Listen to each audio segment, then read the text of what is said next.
As we begin 5786, may this Rosh Hashana be a time of renewal for our hearts, our communities, and our conscience.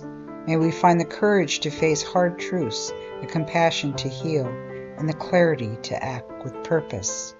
Hello, my name is Penny St., and I'm host of Peace with Penny, a writer for Times of Israel blogs, an author of Blasted from Complacency, A Journey from Terror to Transformation in Israel, and a speaker.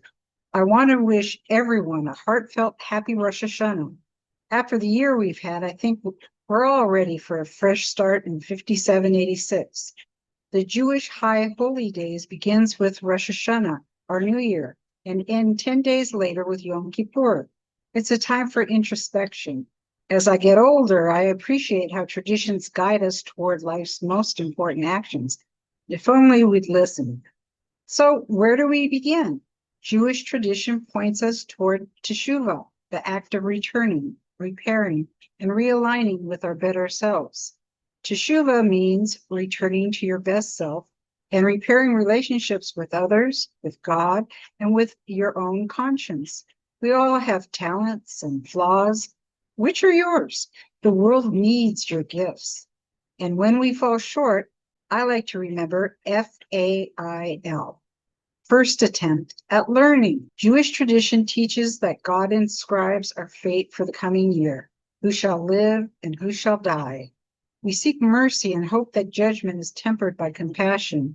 We're invited to tip the scales through prayer, repentance, and acts of charity or tzedakah. This season asks us to reflect on who we are and who we've become. But how do we reconcile that with what we've witnessed? I can't help but think of the Israel-Gaza war. Judgment and mercy?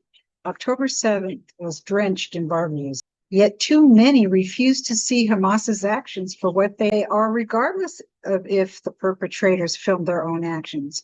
They were proud of their mayhem. On October 7th, 2023, 1,400 people were murdered, mostly civilians, massacred in their homes or at a music festival. At least 224 were abducted to Gaza. 48 remain captive. Only 20 are believed alive. Almost 2 years later, we're still living with this open wound. Israel has been described in many disturbing ways. As a writer, I hold words accountable. Words tossed into the ether demand close examination. Israel has been condemned in countless ways. Its enemies eager to see which accusations will stick, regardless of their accuracy. Inflicting emotional pain through language that evokes Jewish trauma seems to be an added egregious benefit its adversaries relish. The terms used are not just labels, but weapons. Yet we also must look closely at what has happened this year. War is always filled with unimaginable atrocities. You'd think humans would finally learn that it's not a reliable solution, and often opens even more wounds that need to be healed. So many givens have been challenged. Understanding what's happening feels at best confusing.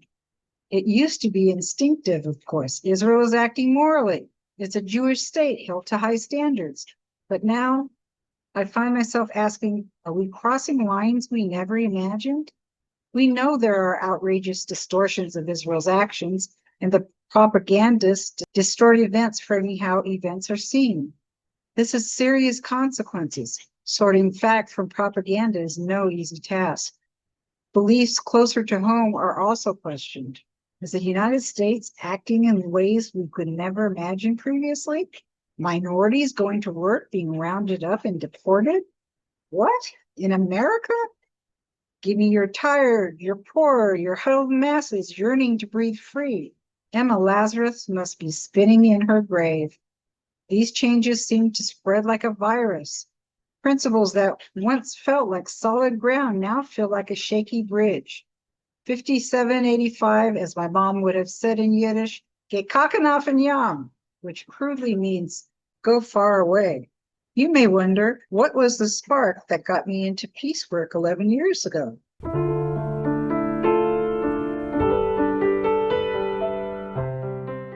It was the summer of 2014, and for my son's bar mitzvah present, Just like many Jewish parents, we wanted him to bond with the Holy Land.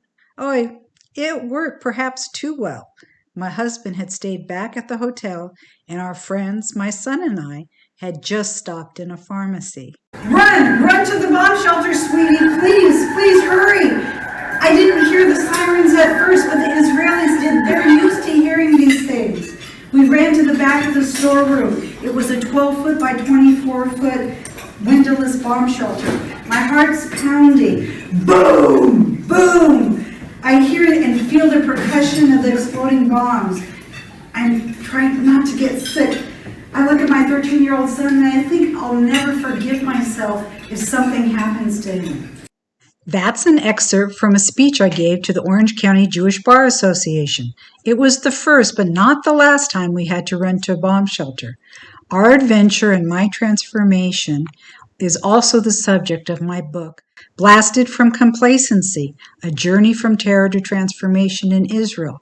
The impact of the war made me want to work on peace of all types, and especially between Israelis and Palestinians. I know that the parents on both sides want their children to play safely in their backyards. The greatest disservice the media has done is to convince the world that there never will be peace in the Middle East. Yet there are pockets of peace even today during war. At Peace with Penny, we have a packed library of interviews of peace organizations whose members are often both Israeli and Palestinian who work together on peace, some for decades. The ways of working on peace are varied and include science, medicine, interfaith, transportation, sports, art, music, environmental conservation, and many more. Is it harder during war? Of course, and many of these peace organizations believe working together now is even more important than ever.